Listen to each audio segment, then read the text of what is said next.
and welcome back to CPAC 2022. This is day 2. I'm Grace Saldana, and I'm joined by Geoff Diehl, who is running for governor of Massachusetts. How are you? Great, Grace. Thanks for having me on. Of course.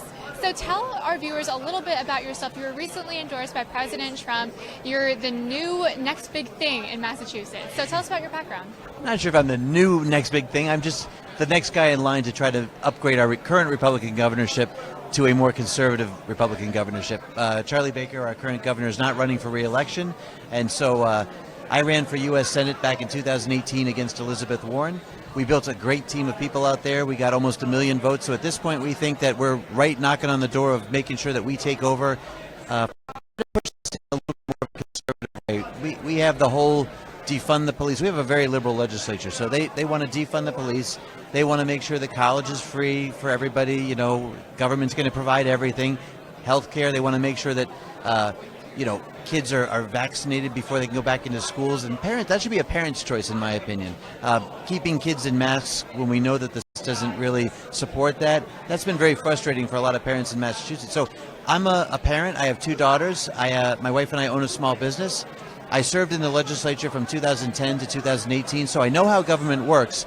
But I'm really a private sector guy at heart, and the private sector teaches you that individual freedom, the free market, that's really what develops all the great ideas that make America great and give us all the opportunities to innovate and succeed in our country. So, I'm excited. I have a chance to make that voice heard in the governor's race, and then when I serve, steer that Massachusetts ship in that direction, give people more freedoms. Absolutely. And is that what you plan to focus on when you win the governorship? Will you focus on economic policies and things like school indoctrination and cancel culture? Yeah.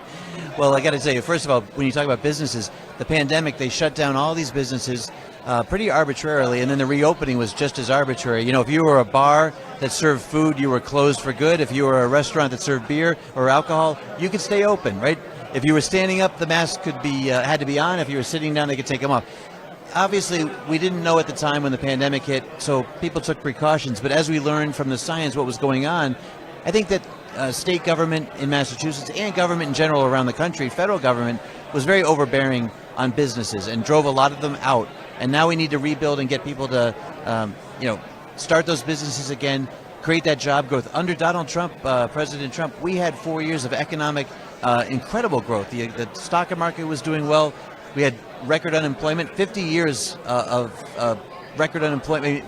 You have to go back 50 years to get to that unemployment level he delivered. Right. Energy independence. We were pulling our troops out of foreign engagements they didn't need to be involved in. And I support the troops, but we don't need them to be fighting wars for Middle Eastern countries that have us there because of oil or whatever else. So Trump said things back in 2016 that connected with me, connected 44,000 Democrats in Massachusetts unenrolled to vote for Trump. So that showed that even in a blue state, Trump hit home, and I was really proud to support him then. I was the only Republican to endorse him. And, he's now endorsed me in this race. It's fantastic because this is a conservative movement, not just in Massachusetts, but around the entire country. And I'll just add this. Back in 2010, when I won my state representative race, it was a wave year. The Tea Party had rose up. Scott Brown won in Massachusetts because he was that 41st vote against Obamacare. Massachusetts families knew that government taking over your health care wasn't going to make it cheaper, it wasn't going to make it better, and they were right.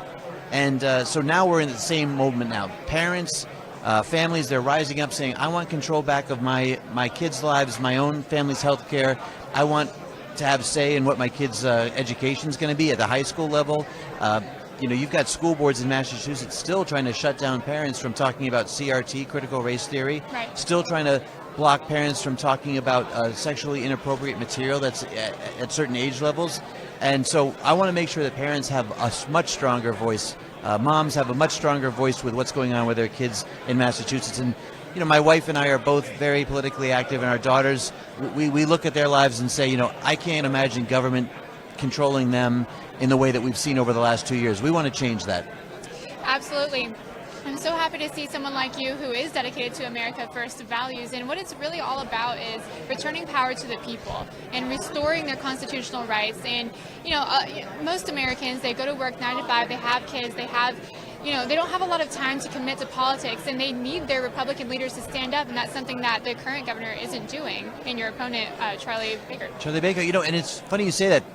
People were asleep at the switch for a long time thinking that, they were all set. Trump was in office, everything's going to be fine. But they didn't realize that a Board of Health member, a school board member, a local city councilor, or a selectman, or whatever your town's governance is, those seats are important for people to run for and support the right person for, because they ended up controlling our lives for, like I said, 2 years.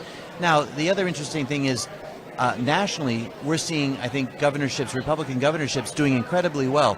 Red states stayed open during the pandemic, or opened as soon as they could, and they kept American businesses on track so that we were able to at least come out of the pandemic as best we could. We're in Florida, where Governor DeSantis did an amazing job of standing up to federal regulations and getting kids back into school as soon as he could.